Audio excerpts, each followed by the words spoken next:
제가 이 말씀을 생각하다가 떠오른 어렸을 때 동요가 생각났어요. 새신을 신고 뛰어보자 팔짝 머리가 하늘까지 닿겠네. 이 동요 기억나세요? 근데 2절이 있어요. 2절은 새신을 신고 달려보자 휙휙. 단숨에 높은 산도 넘겠네. 2절 아세요? 오케이. 휙휙 단숨에 높은 산도 넘겠네. 여러분, 제가 한국에서 학교 다닐 때, 이 중학교 때는 까만 운동화를 신었어요. 뭐 이렇게 아이들 요즘 아이들은 뭐 나이키, 뭐 리박, 아디다스 뭐 이런 거를 다양하게 신고 다니는 그런 자유함이 없었고 교복과 더불어 그냥 까만 운동화만 신게 되었어요. 그런데도 그 새 운동화를 신을 때마다 그 설레었던 마음은 아직도 기억이 납니다.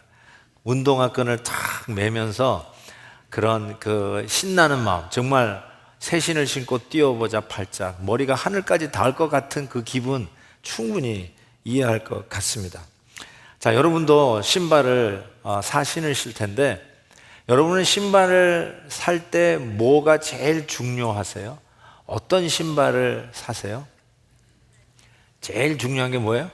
편한 거. 맞았어요. 우리가 신발을 살 때마다 제일 중요하게 생각한 게 편한 겁니다. 근데 편한 건데 우리가 종류마다 다를 거예요. 농구를 하면 농구화를 신는 게 더 편해요. 축구를 하려면 축구화를 신고 골프를 하려면 골프 신발을 신어야 더 편합니다.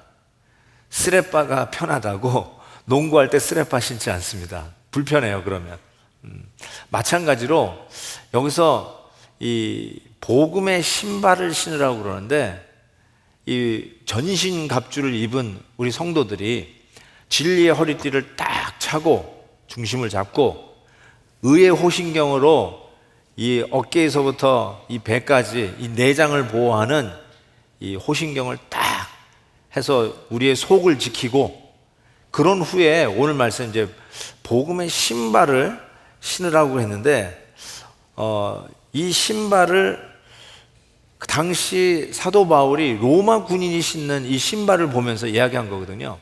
당시 로마 군인들이 신발을 신은 게 이렇게 생겼습니다.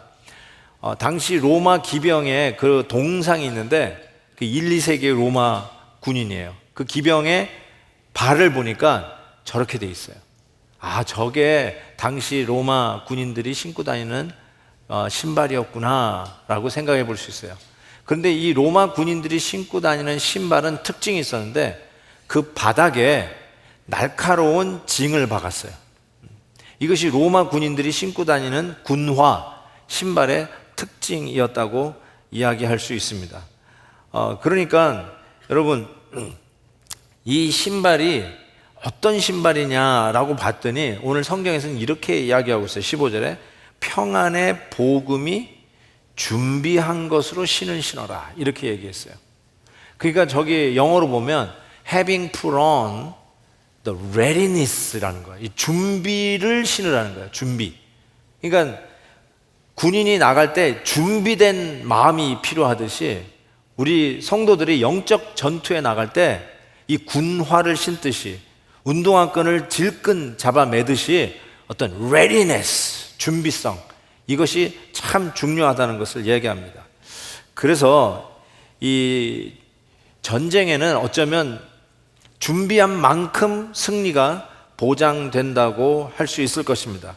전쟁 준비는 전쟁만큼이나 필수 부가결한 요소라고 할 수 있어요. 그래서 윌리엄 핸드릭스 같은 성경 주석가는 줄리어스 시저가 장군 시절 한 번도 전쟁에서 패한 적이 없는데 그 이유를 어디다 뒀냐면 그 로마 군인이 신고 다니는 이 군화 신발에 달려 있었다라고 이야기합니다. 요즘 전쟁이야 공군이 가가지고 그냥 탁 터트리면 되고 멀리서 그냥 포격을 해가지고 초전박살 그리고 혹은 뭐 대륙간 탄도 미사일에 핵을 부착해가지고 그냥 쏘아버리면 그걸로 전쟁을 끝낼 수도 있겠지만 옛날 고대 전쟁은 어차피 뭐 공성태를 날려보내가지고 성을 허문다 할지라도 결국 승리를 쟁취하기 위해서는 보병이 가야 돼요. 그래가지고 육박전을 벌려서 승리를 쟁취해야 됩니다. 자, 그런 걸 생각해 볼 때 여러분, 요즘이야 모든 데가 다 포장되어 있으니까 흙을 보기가 쉽지 않지만 옛날에 싸움터를 생각해 보면 전부 다 맨 흙 아니었겠어요? 그리고 멀쩡한 필드도 수만의 군대가 밟고 있으면 금방 적습니다. 금방 진흙탕이 돼요. 그래서 전쟁의 그 현장은 항상 진흙 그런 바닥에서 싸우는 것이라 해도 틀리지 않을 것 같습니다. 자, 그때 가장 중요한 게 뭘까 생각해 볼 때 이 신발이 너무너무나 중요하다는 것이에요. 왜냐하면 웬만한 충격에는 그냥 미끄러지기가 쉽상이기 때문에 그래요. 그래서 이 로마 군인이 신고 있는 이 신발이 이 날카로운 징이 박혀 있어가지고 미끄러지지 않는 거예요. 그리고 로마 군인들은 너무나도 기동력 있게 민첩하게 움직이면서 그 승리의 비결이 그들이 신고 다니고 있었던 신발에 있음을 봅니다. 이거를 본 사도 바울이 성도 역시 영적 전투에 임할 때 이 복음에 준비된 신발을 신어야 된다는 거예요. 그 준비성을 저는 두 가지 면에서 살펴보기를 원합니다. 첫 번째는 이 복음의 민첩성이에요. Quickness of the gospel. 민첩하게 움직이게 돼요. 특히 이 진흙바닥에서 싸울 때 방향을 틀고 공격하고 방어할 때 몸이 민첩하게 기동력 있게 움직일 때는 이 신발이 절대적인 요소라고 생각합니다. 시편 52편에 이사야 52편에 이런 말씀이 있어요. 좋은 소식을 전하며 평화를 공포하며 복된 좋은 소식을 가져오며 구원을 공포하며 시온을 향하여 이르기를 내 하나님이 통치하신다 하는 자의 산을 넘는 발이 어찌 그리 아름다운가. 복음을 들고 산을 넘는 발이 아름답다고 이사야 선지자가 선포하고 있습니다. 가장 아름다운 게 뭐냐? 복음 들고 다니는 그 발걸음이 아름답다는 거예요. 물을 건너고 골짜기를 건너고 산을 뛰어넘는 그 발 말이에요. 아까 그 동요 2절 생각나세요? 새 신을 신고 달려보자 휙휙 저 단번에 저 높은 산도 넘겠네. 아마 이분이 틀림없이 이사야서를 읽고 이 동요를 짓지 않았을까 싶어요. 산을 넘는 그 발걸음이 아름답다는 것입니다. 여러분, 군인들이 전진하는 모습을 한번 생각해 보세요. 행군하는 모습을 생각해 보세요. 그 전쟁터에서도 딱 맞닥뜨려 가지고 그냥 육박전을 벌일 때 이 진흙덩어리에 밀리지 않냐고 쭉쭉 밀고 나가는 그 힘 말이에요. 그러면서 쭉쭉쭉쭉 밀고 가는 이 모습이 복음에 전진하는 모습이에요. 복음이 어드밴스 하는 모습이라고 생각해 볼 수 있어요. 그런데 그 복음이 전진하는 모습이 너무너무 아름답다는 거예요. 복음 들고 가는 그 발걸음이 그처럼 아름답다는 것입니다. 그래서 오늘도 이 복음이 강을 넘고 산을 넘어서 캄보디아로, 키르기스탄으로, 구아테말라로, 그리고 이번에는 인도로, 일본으로 복음 들고 가는 그 발걸음들을 볼 때 얼마나 아름답고 신선하고 신나지 않습니까? 신나는 거예요, 신나는 거예요. 우리 신앙생활은 저는 이렇게 생각해요. 신나요, 신나. 신앙생활은 신난 거예요. 동의하시는 분만 아멘. 신앙생활은 지루하고 답답하고 억지고 그냥 할 수 없이 그냥 끌려다니는 거다라고 생각하는 사람 아멘 해보세요. 근데 왜 그렇게 사세요? 근데 신앙생활은 진짜로 신나는 거예요. 신선한 거예요. 여러분, 다시 복음을 바울이 설명할 때 이 신발을 신고 딱 끈을 맺는 그 모습으로 생각했어요. 항상 복음의 그 신선함과 즐거움과 영광과 그 첫사랑의 감격이 복음 안에 있다는 것이에요. 마틴 로이 존스 목사님이 이 설교자들에게 이렇게 경고를 했어요. 목회자가 설교에 익숙하면 저주다, 이렇게 얘기했어요. 늘 가슴 떨리고 설레이는 마음으로 복음을 전해야 할 이 강단이 어느 날 그냥 익숙해져 버렸어요. 그 당연한 듯이. 근데 목회자에게도 그것이 저주지만 여러분은 어떻습니까? 매주일 듣는 설교가 그냥 그렇고 그런 거지 뭐. 그러면서 아예 이제 잘 시간이 되었도다 해가지고 아예 설교할 시간은 딱 덮고 눈을 감는 분들 제가 알아요. 몇 분. 네, 알아요. 그런데 설교 듣는 시간도 만약에 익숙해지는 거라면 그건 여러분에게는 저주예요. 저는 그렇게 생각해요. 왜냐하면 복음은 항상 신선해요. 아침마다 새롭게 들려요. 복음은 지난주에 들었다고 아이고 또 그 얘기 또 얘기하시네. 절대로 그렇게 반응되지 않냐고 항상 오늘 처음 듣는 스토리 같이 들려요. 항상 감격이 새롭게 다가와요. 그것이 바로 복음의 능력, 하나님의 능력인 것을 분명히 믿습니다.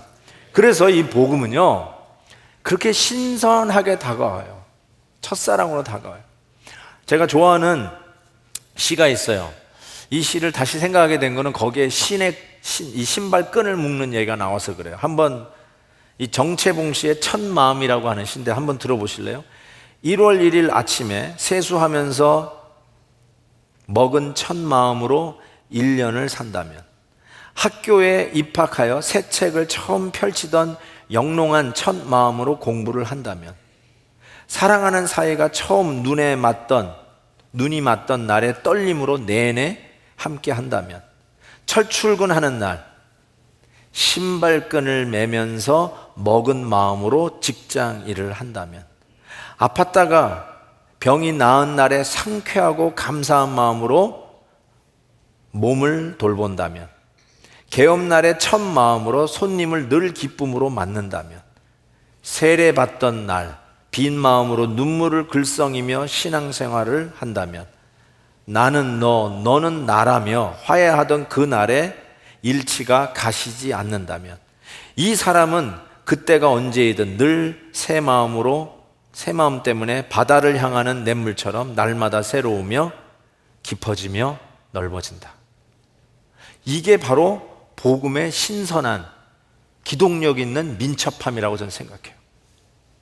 아침마다 새로운 신선함으로 다가오는 모습. 그래서 예배드리러 오는 발걸음이 진부하지 아니하고 지루하지 아니하고 설레이는 마음으로 총총걸음을 달려 나올 수 있는 이유, 왜냐하면 그것이 복음의 신선함, 민첩함 때문에 그렇다는 겁니다. 두 번째로 이 복음의 준비된 마음이 뭔가, 준비된 readiness가 뭔가, 저는 그걸 복음의 효율성으로 봅니다. The efficiency of the gospel. 예를 들어서 1시간에 하나를 하던 그 평균에서 1시간에 2개, 3개를 했다. 이러면 이 말은 효율성이 높아졌다는 거예요. 여러분, 시간이 많이 들이는 게 관건이 아니라 실은 주어진 시간을 얼만큼 집중하느냐가 효율성이 달려 있어요. 그렇죠?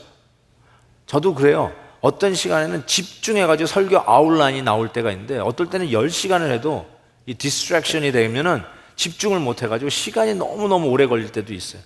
이게 집중력이 너무나 중요하다는 생각을 해봅니다.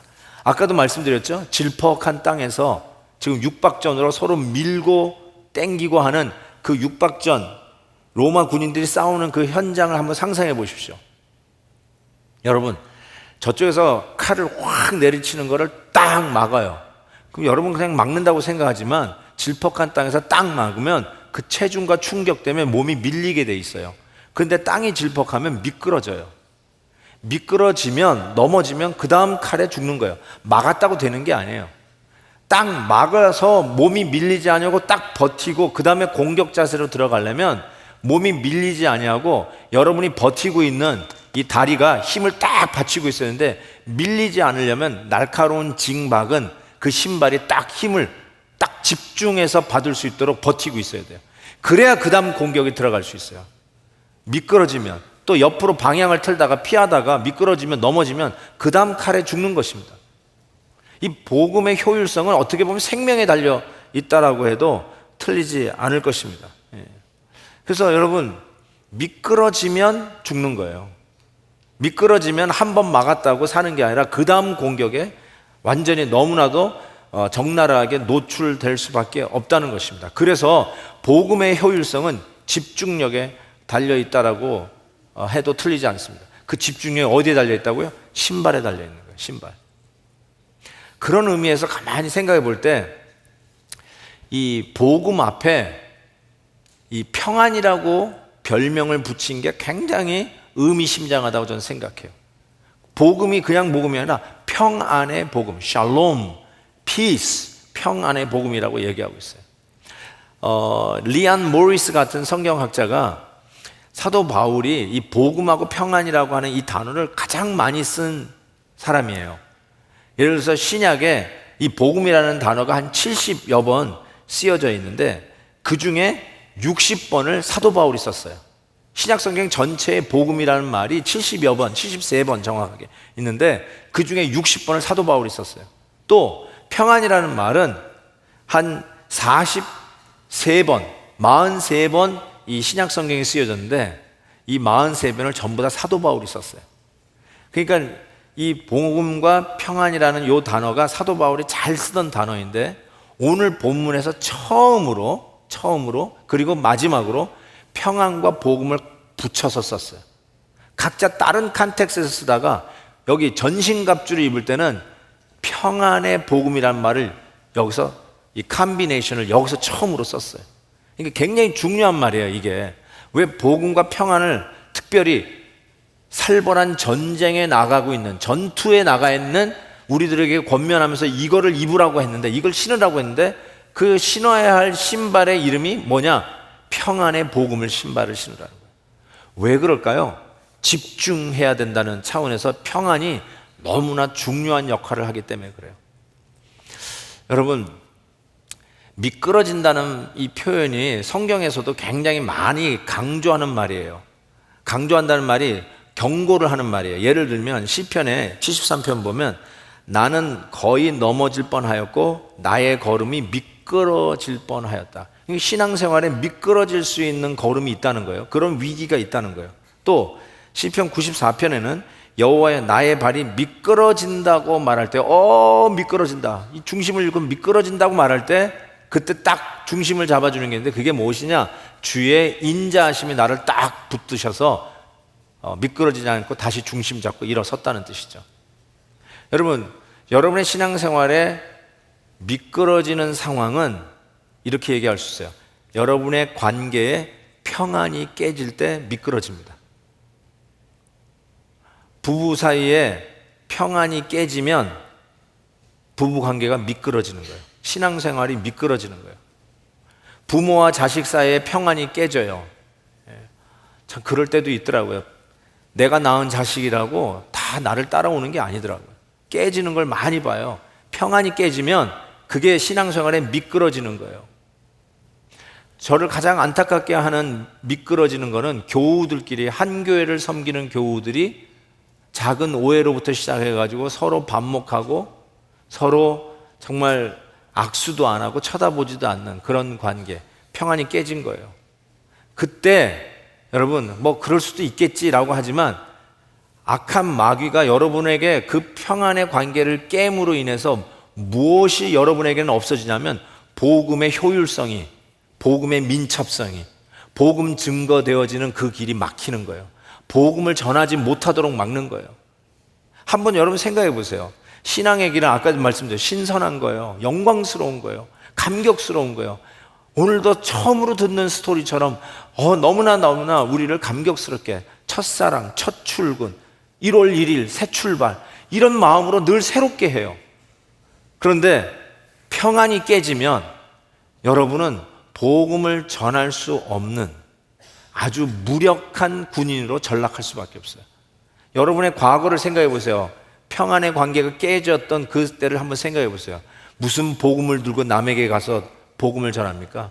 무슨 아름다운 발걸음이 되어서 산을 넘는 발이 될까요? 안 그렇습니까? 복음을 막는 이 고단수가 뭐냐? 여러분이 갖고 있는 가장 좋은 관계를 자꾸 깨버리는 거예요. 평안을 잃어버리게 하는 거예요. 저는 이렇게 자가 진단을 해봐요. 여러분이 혹시 이웃과 여러분의 가까운 사람과 평안의 관계가 깨졌을 때는 틀림없이 여러분이 여러분 스스로 하나님과의 관계에서 깨어져 있어요. 내가 나에 대해서 싫어요. 내가 싫어요. 여러분 이걸 이해하세요? 내가 나를 생각해봐도 답답해요. 내가 왜 이 모양뿐이 안 되는지 내가 미워요. 좀 대범하지 못한 내 모습을 보고 미워요. 신앙생활을 하면서도 이 정도뿐이 못하는 게 싫어요. 더 하고 싶은데 잘 안 돼요. 내가 나를 봐더라도 내가 답답하고 내가 밉다니까요. 그래서 내가 나에게 대한 불만을 가지고 있다가 그 사람 제대로 만나면 거기다 갖다가 푸는 거예요. 어디 한강에서 뺨 맞고 종로에 와서 뭐 이렇게 분풀이 한다고 내가 답답하고 내가 싫은데 그때 사람 잘못 만나면 애꿎은 아내에게 화풀이하고 착한 남편한테 막 뒤집어 다 씌우는 거죠. 그때 만난 김지사 만나가지고 너는 맨날 그래 그러면서 거기다 갖다가 화풀이를 하는 거야. 결국 가만히 보면 내가 나 자신과 화목을 못하고 나 자신과 화목을 못한 것이 이웃과의 평안의 관계를 깨는 주범인 것을 우리가 발견하게 돼요. 김남준 목사님, 한국의 열린교회 참 목회를 참 건강하게 하시고 특별히 책들을 많이 쓰셔가지고 후학들에게 많이 도전을 주는 목사님이신데 그분의 책 자기 깨어짐이라고 하는 책에서 제가 이 글을 발견했어요. 목회의 비결은 죽음이다. 목회자의 자기 죽음이다 라고 말씀을 하시면서 목회가 즐겁고 행복하다는 선배 목사님들의 고백 앞에 서면 저는 늘 한없이 작고 초라해집니다. 영혼을 돌보는 섬김에 어찌 은밀한 기쁨이 없겠습니까? 그렇지만 목회는 제게 아직도 당하기 원치 않는 가슴앓이이고 설교는 영원한 이국의 언어입니다. 목회자인 저에게는 1000명의 교인을 목회하는 일보다 더 힘든 일이 한 사람을 목회하는 일입니다. 그 한 사람은 여러분 중에 가장 완고한 교인보다 더 고집스럽고 악합니다. 아직도 저의 목양의 손길에 들어오지 않는 한 사람은 바로 제 자신입니다. 제가 이걸 읽고 딱 나다 그랬어요. 딱 나다. 마지막 들어오지 않는 한 사람은 내 아내입니다 그럴 줄 알았는데 그게 아니라 제 한 사람입니다. 여러분 어떻게 생각하세요? 목회자만 그런가요? 내가 안 되는 거예요. 내가 컨트롤이 안 돼. 내가 답답한 거예요. 내가 정말 창피한 거예요. 부끄러운 거예요. 말을 안 해서 그렇지 그것을 애꿎은 내 옆에 있는 사람에게 쏟아내고 애꿎은 우리 착한 집사님들에게 막 화풀이하고 그러면서 평안의 관계가 깨어지면서 이 질퍽한 필드에서 중심 잡고 전진 앞으로 하고 축축축축 나가야 되는 이 그리스도의 군사들이 미끄러 자빠져가지고 그 자리에 퍼질러 앉아 있는 거예요. 일어날 생각도 안 하는 거예요. 그러니 복음의 진전이 있겠어요? 신선함이 있겠어요? 하나님의 배 나가는 그 걸음의 가벼움이 있겠어요? 항상 폐잔병같이 그냥 넘어져가지고 그냥 미끄러져가지고 적의 칼에 맞아가지고 힘도 못 쓰는 그런 군인들처럼 전락해 있는 우리들의 모습이 아니냐는 것입니다. 그래서 어떻게 해야 될까요? 어떻게 이 평안의 관계, 이 평안의 복음을 회복할 수 있을까요? 로마서 5장에 주신 말씀이 이거예요. 우리가 믿음으로 의롭다 하심을 얻었은즉 우리 주 예수 그리스도로 말미암아 하나님으로 더불어 화평하자. 하나님으로 더불어 화평하자. 여러분 우리는 원래 하나님과 으르렁거리는 원수였어요. 원수된 자를 위해서 우리 주님께서 우리의 죄를 걸머지시고 십자가에서 우리의 죄를 대신 담당하셨어요. 우리의 그 페일한 플렁크 맞은 성적표를 가지고는 절대로 어디다 나설 수 없는데 우리의 그 나쁜 성적표를 우리 주님께서 십자가에 못 박으시고 우리 주님의 All A, Straight A 성적표를 우리에게 주심으로 그 그리스도의 의로 옷 입고 하나님 앞에서 의롭다 칭하시며 우리를 하나님의 자녀 삼아 주셔서 드디어 원수되었던 이 죄로 말미암아 하나님의 거룩한 하나님과 원수되었던 우리를 하나님과 화목하게 하시는 화목제물이 되셨어요. 그래서 불만스러운 나의 모습, 내가 나를 봐도 한심한 나의 모습, 또 넘어지고 자빠지고 있고 미끄러지고 있는 나의 이 한심한 모습을 예수 그리스도께서 그 모습으로 십자가에 못 박으시고 우리에게 다시 새 출발하시는 신선한 복음의 능력으로 우리를 회복시켜 주셨어요. 그것을 경험한 자마다 나 자신과 화목하게 되고 나 자신과 화해하게 되고 나 자신과 화목하게 된 사람이 비로소 우리 주님이 산상설교했듯이 이 세상의 피스메이커, 남과의 깨어진 평강의 관계를 회복시키는 화목자, 화평케 하는 자, 피스메이커로 이 땅을 살게 사는 유일한 종족으로, 유일한 사람들로 우리 크리스천을 세우셨다는 거예요. 이게 정답이에요. 하나님과 화평케 된 자가 비로소 자기 자신과 화해하게 되고 자기 자신과 화해하게 되는 이 평안의 관계를 갖게 된 자가 드디어 주위에 있는 사람을 화평케 하는 자, 자기가 실수해서 관계가 서먹한 관계에 담대히 나가서 먼저 악수를 청하고 미안하다고 이야기를 하고 관계를 회복할 수 있는 능력은 하나님과의 화평과 자기 자신과의 화목과 그 일을 한 자들이 비로소 화평케 하는 자, 피스메이커가 된다는 사실이에요. 믿으십니까? 잘 보세요. 복음은요, 이니시티브예요. Gospel Driven Mission Initiative. 제가 우리 교회 모토로 항상 외치는 건데 Gospel Driven Mission Initiative. Initiative라는 게 뭐예요? 내가 예수 그리스도 안에서 받은 이 은혜가 되면 드디어 먼저 나가서 우리 다시 화목하자라고 이야기할 수 있는 용기가 생기는 거예요. 용기가 생겨요. 평안의 복음을 다시 회복하는 것. 이것이 바로 영적 전투에서 복음의 신발을 신고 복음의 진전을 앞으로 전진하는 이 로마 군인의 모습처럼 우리의 삶 속에 복음이 진전되는 이 모습은 평안의 복음을 회복하는 것이라는 거예요. 제법 오래된 책인데요, 던 리처슨 선교사님이 쓰신 Peace Child라고 하는 책이 있습니다. 제가 신학교 때 읽은 거니까 꽤 오래된 책이에요. 근데 저 던 리처슨 선교사님 부부가 파푸아뉴기니, 파푸아라고 하는 그 섬에 들어가서 이제 사역을 시작하시는데 그 파푸아뉴기니아의 이 섬의 소위 그 사위족 속은 아주 험악하게 싸움을만 하는 부족이었어요. 그 부족에 들어가서 일을 하는데 도무지 이 사모님은 또 간호사였어요. 이렇게 막 고쳐주고 또 성경을 번역하고 이렇게 하면서 사역을 하는데 도무지 이 사위 부족은 나아질 경향이 없어요. 좀 고쳐주면 나가서 또 싸우는데 얼마나 험악하게 싸우냐면 헤드헌터예요. 가서 그 적의 원수의 목을 따가지고 와요. 그리고는 그 해골 바가지를 벽에 삼아가지고 자는데 누가 더 많은 해골 바가지를 비고 사느냐, 그것이 자기네들의 용맹과 자기의 성공을 가늠하는 거예요. 그러니까 좌우지간 자고 일어나면 나가서 싸워. 가서 목을 따가지고 오면 또 목 따로 또 나가. 그러니까 도저히 선교사님이 여기서는 사역이 안 된다, 복음에 어떤 진전이 없다 해가지고 이제 가방 쓸고 철수하려고 그랬더니 이 사위 부족들이 가지 말라고. 왜냐하면 선교사님들이 너무 필요하니까 가지 말라고. 그때 얘기해. 그러면 제발 싸우지 마라. 싸우지 않으면 우리가 더 있겠다. 그랬더니 이 사람들이 그럼 안 싸우겠대요. 그런데 안 싸우겠다 하면서 이들이 하는 것에 깜짝 놀랐어요. 그게 뭐냐면 이 사위 부족의 추장이 6개월짜리 아기가 있었어요. 그 6개월 된 아기를 저 늘 싸우는 부족 추장에게 그 아이를 넘겨줘요.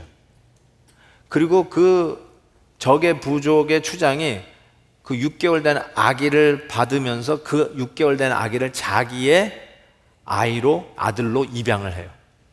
그러면서 두 부족이 화해를 해요. 더 이상 싸우질 않아요. 그때 이 추장의 6개월 된 아기를 뭐라고 부르냐면 Peace Child라고 부르요.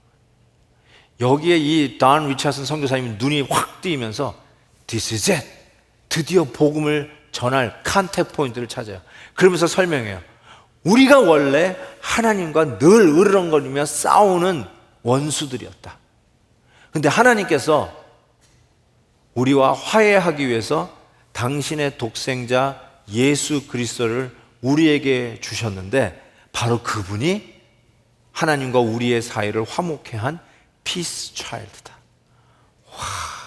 이 복음의 메시지를 듣고 이 인육을 먹는 식인종, 헤드헌터, 사위 족속들이 변하기 시작해요. 예수를 믿기 시작해요. 여러분 집에 가시면 유튜브에 한번 쳐보세요. 돈 리처슨, 피스 차일드 치시면 몇 년 전에 이 돈 리처슨 선교사님이 자기 자녀들, 자기가 이때 들어갈 때 7개월 된 자기 아들을 데리고 들어갔어요. 그러면서 거기서 아들 한 서너 명을 낳는데 거기서 자란 아들들이 이제 돈 리처슨 선교사님은 나이가 드셨어요. 지금 80세인가 90세인가 다 되셨어요. 그 아버님을 모시고 자녀들이 이 사위, 이 파푸아 섬에 가는 다큐가 떠 있어요. 굉장히 감동적이에요. 뭐 거기서 이 선교사님 만나니까 막 엉엉 우는 그 사위 족속들도 보이고, 그런데 이 사위 부족이 이 피스 차일드 예수 그리스도를 만남으로 해서 그 부족이, 이 식인종이 남의 머리나 따면서 그거를 해골바가지를 머리를 베개 삼아 사는 이 부족이 온 마을이 예수를 믿게 돼요. 그래서 그 마을이 죽게 돌아오는 놀라운 기적과 같은 일이 일어나는, 이게야말로 화목해 하시는 이 평안의 복음이 그 한 마을을 어떻게 변화시키는지를 우리가 볼 수가 있어요.